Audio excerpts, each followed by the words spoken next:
Hi, welcome to episode 38 of The Kitchen Sink, my weekly vlog. I am Eric J. Barkman, and today I will not be talking much about the MCU.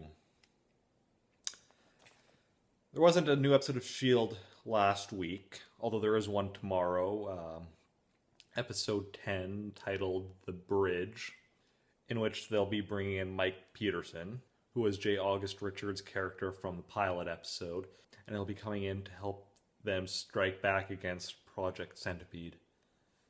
Pretty sure this is going to be a mid-season cliffhanger, as the show will presumably be taking a break for the Christmas season and such, and I'm not sure when it's coming back, but check it out tomorrow and I'll talk about that next week. This week, however, what I'll be talking about is The Amazing Spider-Man, and its universe of sorts. We just got a trailer for The Amazing Spider-Man 2 a couple days ago, and it's shown us a couple things. We've already had glimpses of both Electro and Rhino, two of the villains from the movie, but now we've seen a bit more of them and seen them in action. Rhino, rather than the classic version of a guy in a suit, is a guy in a robotic rhino tank thing. And in addition, we've got confirmation of a third villain in the movie. There have been rumors that Green Goblin was going to be in the movie, and we've now seen that there is a Goblin character. He's not exactly green, and it's not Norman Osborn. It seems to be Harry Osborn. So, whether or not he'll be going by Green Goblin, or if he'll be using some other name, or if he even uses a Goblin name, and whether or not Norman may become Green Goblin in a future movie, we don't know. However, we do have already release dates for both Amazing Spider-Man 3 and 4, so obviously they are making more. And they've also talked about expanding and doing spin-offs. Well, with seeing the success that Marvel's had with their combined universe, and now Fox is planning on doing a combined universe by having the Fantastic Four reboot being set in the same universe as their X-Men movies. Sony wants to get on the action, but since they just have a Spider-Man license, they'll have to do spin-offs of Spider-Man.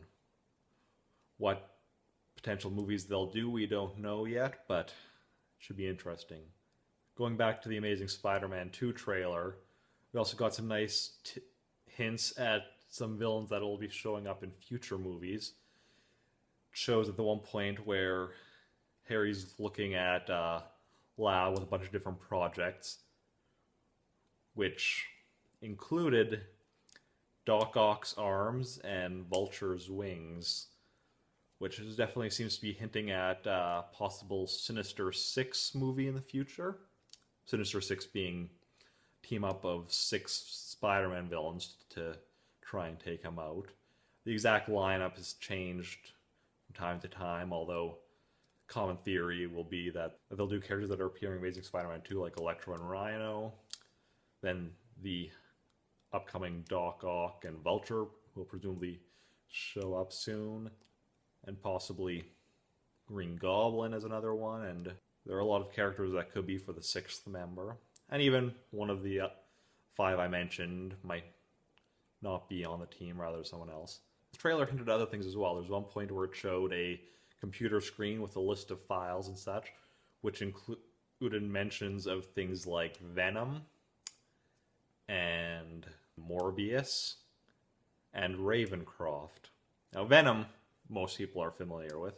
Morbius is the living vampire. He's a Spider-Man villain that is kind of vampire-like, but with a science-y origin, because he was created back when the Comics Code Authority wouldn't let vampires be included in comics. So the writers got around it by just making him be vampire-like. Ravencroft is a mental institute. It's kind of Spider-Man's version of Arkham Asylum from Batman comics. A lot of villains have spent time there over the years, including Carnage and the Jackal, amongst various others. So these are all further hints at things that could be developed in future Amazing Spider-Man movies or spin-offs. The Amazing Spider-Man series is also interesting in that a lot of people I know, I've seen a lot of complaints online about the first Amazing Spider-Man. And I mean, don't get me wrong, it wasn't a perfect movie, it had its flaws. But I enjoyed it a lot more than the first Spider-Man trilogy because despite whatever flaws it had, Spider-Man felt more like Spider-Man. He was making all sorts of wisecracks, which is a staple of Spider-Man, and the movies did a much better job of showing his powers, which I mean part of that is just special effects improving and such. And another big thing is that the love interest, Gwen Stacy, played by Emma Stone, was a much better character than the portrayal of Mary Jane Watson in the original trilogy.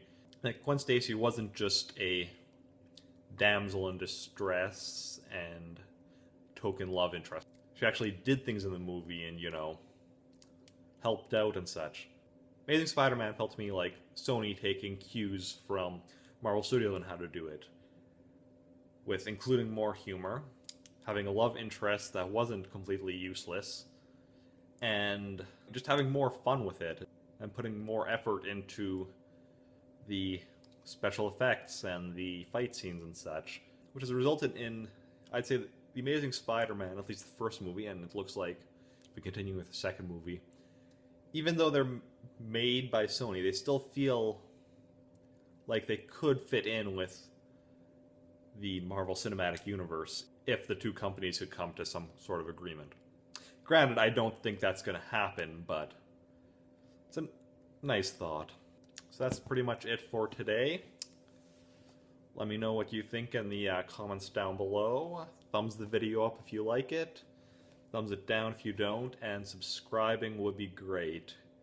It doesn't cost you anything, just a click of the subscribe button. And it kind of helps me out, so really appreciate it. Plus, 10 subscribers, once I get to that point, I'll be doing a gag reel. So, have fun.